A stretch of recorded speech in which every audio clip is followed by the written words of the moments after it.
Okay, so now let's talk about proofs in geometry. Okay, we've done some proofs in algebra, but now let's add the things that we've learned from this year so far. This is section 2-6, and we're going to fill in the blanks here from the theorems. You might already know these if you've been filling in your test booklet, but we're going to talk about them anyway. Fill in the blanks here. Don't forget to write the title into your section right there. Linear pair theorem. Remember what linear means. Linear means you have a straight line, and if you have a straight line here, and you have two angles that form that straight line, like a linear pair, then what is the one thing you can say about them? They form a straight line, which is 180 degrees, and that makes them supplementary, just like what we did with the supplementary problems. These two angles are supplementary. Now think about this next one. If two congruent angles are supplementary, so it would have to be two angles that form a straight or form 180 degrees, but they also have to be congruent to each other. Think in your mind, how would you need to draw that? What kind of angles would they have to be if they form 180, but yet they're also congruent to each other? They would have to be 90 and 90. It's the only way they could add up to 180 and yet still be equal to each other.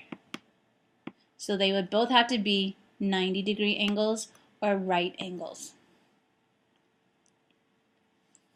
Right angle congruence theorem. It speaks for itself. Talking about right angle congruence. So what would you say? All right angles are, what word do you think goes right here? Very good, congruence. Right angles congruence theorem says all right angles are congruent, and you'll hear me just call that the right angles theorem, because if all right angles are 90 degrees, 90 degrees equals 90 degrees no matter what. So all right angles are going to be congruent to any other right angle in the world. 90 will always equal 90. So that is congruent to the other angle. And the last rule for the top page here is vertical angles theorem. Now, some of you, back when we talked about vertical angles, you kind of already came up with this on your own, but now let's go ahead and understand it as an actual theorem, an actual rule. Do you remember what vertical angles look like? Here's a hint if you don't. Remember vertical angles like a bow tie or like an hourglass? That's what vertical angles are. So, when we look at examples of them from crisscrossing lines, can you remember when you did vertical angles, we measured them with degrees and everything, they always came out to be equal to each other. Vertical angles like a bow tie are always equal to each other. That's the congruent mark. And vertical angles like an hourglass are always equal to each other. So basically from this page, the two most important rules that you have come from your linear pairs and your vertical angles, which we studied before. Vertical angles are congruent. Okay, whether they look like a bow tie or whether they look like an hourglass, they will be equal to each other. But linear pairs side by side next to each other, those two angles are going to be supplementary, which means that they add up to 180. All right, quickly let's look at this one right here. This rule is important, but it doesn't come up as often. Okay, just watch these examples right here. Look, if the measure of angle A plus the measure of angle D equals 180, that's supplementary. And B and D are also supplementary. What would happen if I told you that angle D, what if I just told you that that was equal to 50 degrees? Then this other angle D right here would have to be 50 degrees also, right? 50 degrees right here. Now think about it. Think about what that means for A and B. If angle A plus 50 was equal to 180, what would angle A have to be? It would have to be 130. 180 minus 50 degrees. So this one over here would be 130 degrees. You're just watching these. These aren't really written in your notes anywhere yet. Same thing here. If angle D, the same angle, if that's 50 degrees, and you want it to be supplementary, this angle right here would have to end up being 130 degrees. So think about it. What really happens as a result here? Angle A ends up being equal to angle B.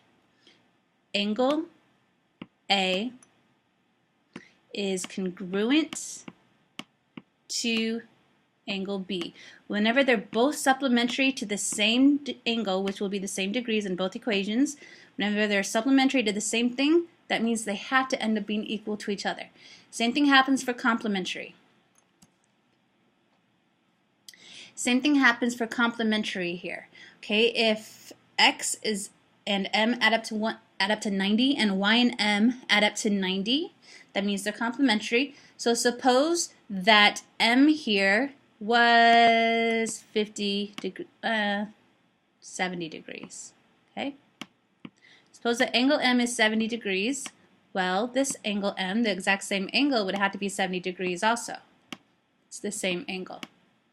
Now, what does that mean for the leftover angles? If this is 70 and together they make 90, then angle x would have to be 20 degrees. Well, same thing down here. If this angle is 70 and together they have to total up to 90, then this angle here would have to be 20 degrees. So what does that mean? It means the angle x and angle y have to be equal to each other or congruent. Angle x is congruent to angle y. Please notice that when I'm using the congruent sign, I don't put the little measure mark in front. If I'm using an equal sign, I put the little measure mark in front. Okay, so now go back to your notes to the bottom part of the page and let's just fill these in. Congruent supplements theorem. The word says it all. If you're supplementary to the same angle, then you're congruent to each other. Angles supplementary to the exact same angle or to two congruent angles are congruent to each other. So, example, this one you can write down. M and R are both supplementary to angle T. So that means that M and T are supplementary, they add up to 180, and it means that R and T are supplementary, they add up to 180. Both angles are supplementary to angle T. What does that mean? Take out angle T and what do you have? You have angle M and angle R are equal to each other. Whatever the degrees come out to be for angle T, M and R will both be 180 minus T. Pause if you need to write that down and then come back. Congruent complements theorem says that angles complementary to the same angle or to two angles are congruent to each other. Like this example, angle W and angle V are both complementary to B, so W and B are complementary, they add up to 90, and V and B are complementary, they add up to 90. So angle B is the same in both equations. That means W and V have to be the same in both equations as well. So angle W equals angle V. That's going to show up. It's not very common, so make sure you get it written in your notebook so when it does show up on tests and quizzes, you'll have it there to look back at.